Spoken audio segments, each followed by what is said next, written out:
നെല്ലിക്കുഴിയിൽ LDF-ന്റെ തെരഞ്ഞെടുപ്പ് റാലിയും സമ്മേളനവും നടത്തി. നെല്ലിക്കുഴി പഞ്ചായത്തിലെ LDF സ്ഥാനാർത്ഥികളുടെ പ്രചരണത്തിനായാണ് റാലിയും സമ്മേളനവും സംഘടിപ്പിച്ചത്. സമ്മേളനം CPM ജില്ലാ സെക്രട്ടറി S. സതീഷ് ഉദ്ഘാടനം ചെയ്തു.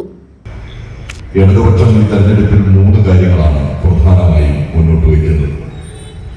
അതൊന്ന് മതനിരപേക്ഷ കേരളത്തിന്റെ നിലനിൽപ്പിനെ സംബന്ധിച്ചാണ്.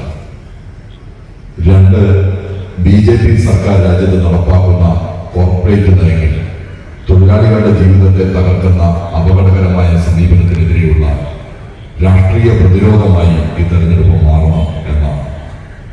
3 കേരളത്തിലെ ഇടതുപക്ഷ ജനാധിപത്യ മുന്നണിയുടെ നേതൃത്വത്തിലുള്ള ഗവൺമെന്റ് കേരളത്തിൽ നടപ്പാക്കുന്ന രാജ്യത്തിന് മാതൃകയാക്കാവുന്ന ജനകീയ ബദൽ സമീപനങ്ങൾ നമ്മുടെ നാട്ടിൽ കാത്തു സംരക്ഷിക്കണം, അതിനെ കൂടുതൽ ശക്തിപ്പെടുത്തണം എന്നുള്ളതാണ്.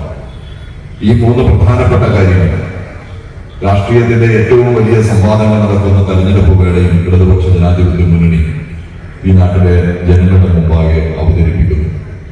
ലോക്കൽ സെക്രട്ടറി PM മജീദ് അധ്യക്ഷത വഹിച്ചു. Antony John MLA, EK Shivan, PK Rajesh, KA Joy, PT Benny, KM Pareeth, Saheer Kottaparambil, TM Abdul Azeez എന്നിവർ പ്രസംഗിച്ചു. GTV news Nellikuzhi.